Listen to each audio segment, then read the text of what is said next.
자, 대기업과 스타트업들이 함께 상생할 수 있는 블록체인 그리고 암호화폐 시장을 좀 기대를 해보면서 오늘 더 코인즈 또 함께 하실 또 다른 특별한 손님 소개를 해드리도록 하겠습니다.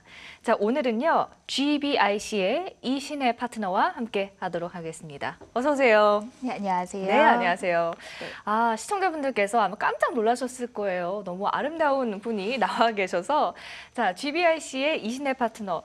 간단하게 저희 더 코인즈 시청자분들께 인사 말씀 좀 부탁드릴까요? 네, 안녕하세요. 저는 GBIC의 파트너 이신혜라고 합니다. 네, GBIC는 지금 뉴욕에서 이제 설립이 되어서 한국, 미국, 중국에서 활발하게 활동하고 있는 글로벌 크립토 펀드입니다. 네. 크립토 펀드라고 하면은 블록체인에 관련된 프로젝트 그리고 에코시스템에 필요한 그런 업체들의 스타트업에 투자를 하는 이제 펀드이고요. 저희는 한국과 미국과 중국이 이제 그 블록체인 업계에 굉장히 중요한 그런 거점이라고 생각하여서 네. 이 세 곳을 잇는 역할을 교량을 하고자 합니다. 네. 자, 더 코인즈에 함께 나와주셔서 정말 감사드리고요. 일단은 GBIC 크립토 펀드를 운영하고 있는 것으로 말씀해 주셨는데 네. GBIC가 어떤 단어의 약자인가요? 네, 많은 분들이 많이 안 물어보세요. 그래요? GBIC, GBIC이라고도 많이 하시는데 네. 저기는 글로벌 네. 블록체인 네. 이노베이티브 캐피털의 약자입니다. 근데 그렇군요. 많이 뭐 그렇게 멋있는 단어들은 아니어가지고 다 훌륭한 단어들입니다. 정말 필요한 단어들입니다. 네. 블록체인 업계를 확 어떻게 보면은 상징하는 단어들이 다 모여 있는 것 같은데요. 네. 자, 한미 중 이 세 개 국가를 거점으로 활동하고 있다고 말씀해 주셨어요. 크립토 펀드. 좀 구체적으로 어떤 일을 하는지도 궁금하네요. 네. 네, 간단하게 말씀드린 것처럼 글로벌 크립토 펀드는 그 블록체인에 관련된 프로젝트 혹은 그 에코시스템에 필요한 뭐 거래소가 될 수 있고 뭐 월렛을 개발하는 그런 업체가 될 수도 있고 미디어가 될 수도 있고 네. 블록체인 생태계에 필요한 스타트업에 투자를 집중적으로 하는 펀드입니다. 그래서 저희는 지금 현재까지 50개 넘는 프로젝트에 투자를 했고 거기에는 국내에서 대표적으로 블락코의 ICO인 뭐 아르고 뭐 코인플러그의 ICO인 뭐 메타디움뿐만 아니라 해외에서는 뭐 썬더, 뭐 오아시스 그리고 뭐 아이콘 등의 여러 가지 프로젝트에 투자를 했고요. 네. 그뿐만 아니라 이 블록체인 생태계가 커지려고 하면은 필요한 요소들, 예를 들면 그게 거래소일 수도 있고 소비자일 수 있는 월렛이 될 수도 있고요. 그리고 저희가 최근에는 그 크립토키티라고 많이 네. 아실 거예요. 아마 네. 지금 거의 사실 대배 유저들이 많지 않은데 크립토키티가 아마 이더리움 기반으로 최고 그 DAU 데일리 액티브 유저가 많이 있어서 네. 화제가 됐던 프로젝트인데 그거를 개발하는 데이퍼랩 이런 곳에도 투자를 하기도 했습니다. 그래서 저희는 블록체인 생태계를 어떻게 활성화시키고 커갈 수 있는지 거기에 대해서 고민을 하고 엑셀레이팅을 하는 그런 곳입니다. 네, 그렇군요. 제가 듣기로는 지난해에 또 중국 매체에서 뽑은 가장 영향력 있는 10대 크립토 펀드로 선정되기도 했다라고 들었는데 네. 굉장한 성과예요. 현재 그렇다면 어떤 펀드들의 규모나 뭐 투자한 포트폴리오 살짝 저희 시청자분들께 공개를 해주실 수 있을까요? 저희의 펀드 규모는 한 600억 정도 되고 매 건당 사실 건당 티켓 사이즈라고 하는데 그거는 뭐 1억에서 30억까지 네. 다양합니다. 네, 그래서 말씀드린 것처럼 어떻게 하면 블록체인 생태계를 크게 하고 특히 한국, 미국, 중국의 중요한 거점을 바탕으로 이제 서로 프로젝트들이 글로벌라이제이션을 도울 수 있는지 그런 거를 고민을 하고 있고요. 블록체인 프로젝트는 개념상 한 곳에만 있는 게 아니라 정말 글로벌, 세계화되어야 된다고 네. 생각을 하기 때문에 저희가 그런 프로젝트들이 예를 들면 한국에 있는 프로젝트들이 어떻게 중국하고 미국에 진출을 할 건지 혹은 미국에 있는 회사들이 어떻게 중국과 한국에 진출을 할 수 있을지 이렇게 새 거점을 바탕으로 서로 활발하게 교류를 할 수 있도록 도와주고 있습니다. 네.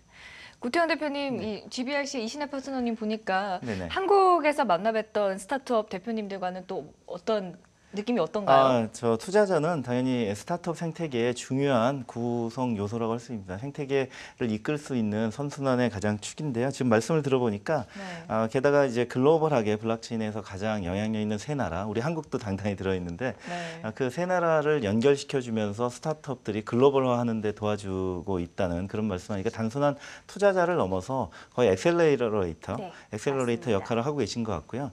결국 한국 스타트업, 블록체인 스타트업 생태계는 굉장히 소중한 존재인 것 같습니다. 네. 왜냐하면 우리나라에도 크립토 펀드를 표방하는 곳들이 있으신데요.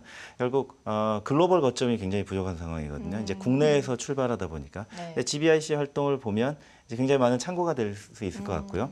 그리고 특히 중국 같은 경우는 아직도 중국 내에 어떻게 하면 진출할 수 있는지에 대해서 노하우가 많지 않습니다. 그런 면에서 GBIC의 이 노하우를 한국 블록체인 스타트업에게 많이 좀 나누어 주실 것이 기대가 됩니다. 네. 네, 네. 제가 그게 저희 목표이기도 합니다. 네. 그러시군요. 아마 지금 저희도 코인즈를 보고 계신 특히 업계에서 함께 활동하시는 분들께서는 오늘 방송 참 기대 많이 하실 것 같아요. 특히나 앞서서 이야기를 들어봤던 것처럼 한국, 중국, 미국 이 세 나라를 거점으로 GBIC만의 어떤 투자 전략도 있지 않을까 싶은데 투자 전략은 좀 어떻습니까? 네, 투자 전략은 저는 그 블록체인 투자는 사실 기존 스타트업 투자를 보면은 시드 엔젤 라운드랑 굉장히 비슷하다고 생각을 합니다.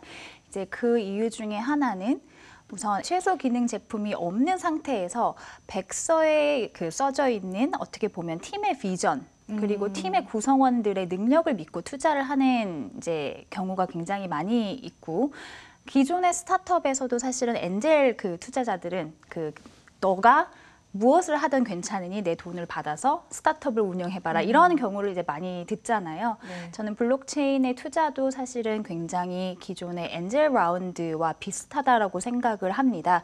그래서 저희는 당연히 그 팀의 그런 팀의 능력, 팀의 구성 요소, 그리고 팀의 그 백그라운드, 그리고 무엇보다 더 중요한 거는 그 비전을 자기네가 와이페이퍼에 적은 비전을 꾸준하게 이뤄낼 수 있는 끈질기 능력이 있는지를 당연히 보게 될 거고요.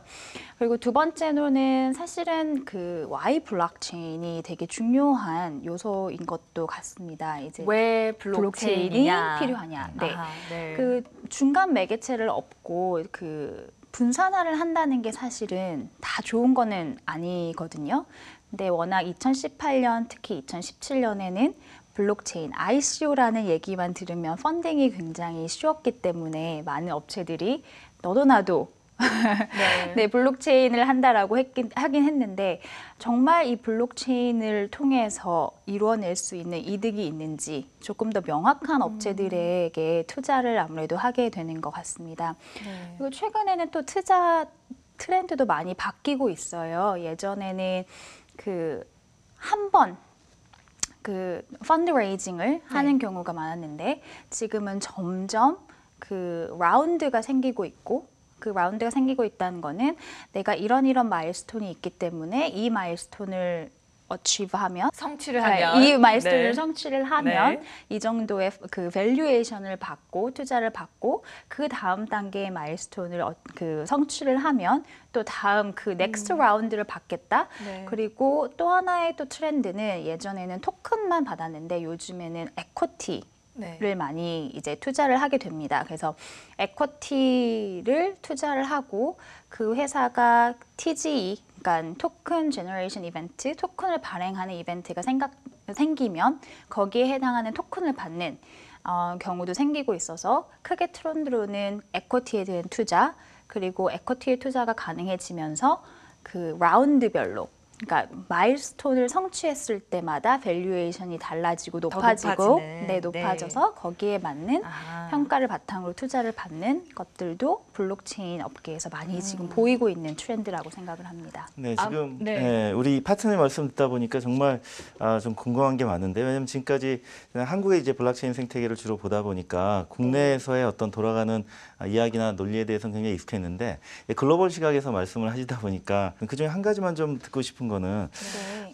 글로벌하게 이제 Y 블록체인이라는 이슈가 있거든요. 저도 이제 백서를 많이 검토하고 의견을 드리고 있는데 네. 이것을 이제 블록체인으로 꼭 해야 되나 하는 식의 프로젝트도 많이 있고요. 사실 최근 들어서는 ICO가 어려워지면서 기존에 있던 어떤 BM 모델에다가 그냥 토큰 경제만 붙여가지고 참여 보상이라는 맞아요. 것을 주는 것만 네. 붙여놓은 다음에 그걸 이제 블록체인 프로젝트라고 하는 것도 많거든요. 근데 글로벌 관점에서의 최근 트렌드라고 할까요? 이 블록체인을 요즘에 블록체인 프로젝트로 나오고 있는 것 중에 네. 이게 꼭 이거는 본질적으로 블록체인에 적합한 것이 이런 모델이다 또는 이런 방향이라는 것이 있을까요?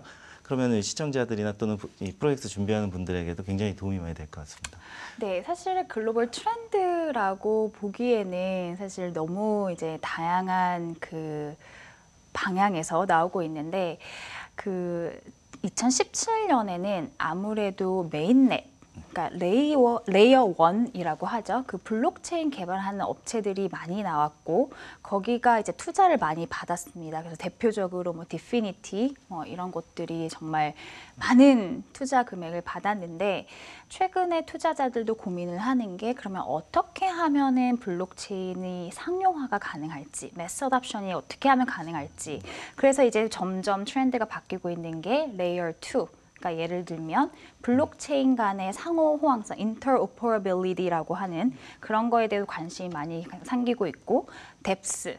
그래서 실제로 그 유저들이 사용할 수 있는 그런 프로젝트들에도 투자를 많이 하고 있는 것 같습니다. 그리고 그 이외에도 사실은 이 생태계가 그 활성화가 되려면 많은 요소들이 필요해요. 그 소비자들이 굉장히 쉽게 월렛에 접근해서 거래소에서 쉽게 거래를 하고 그런데 필요한 월렛 서비스 아니면 커스터디엄 서비스 그런 그 크립토 에셋을 바탕으로 한 에셋 매니지먼트, 론 등 여러 가지 다양한 프로젝트들이 정말 이 블록체인 생태계의 활성화 그리고 혹은 상용화를 위해서 다양한 방면에서 요즘은 개발이 되고 있는 것 같아요. 네. 그래서 예전처럼 뭐 프로토콜이라는 단어가 백서에 있으면 투자가 쉽다 이런 거는 조금 없어진 것 같아요. 그렇군요. 지금 말씀 들어보니까 프로젝트들 맞아요. 프로젝트들 간에. 간의 연결성도 네. 결국 이제 서로 다른 프로젝트들이니까 이것을 연결해 주는 것도 굉장히 중요하거든요. 맞아요. 네, 그렇게 맞습니다. 알겠습니다. 네. 네.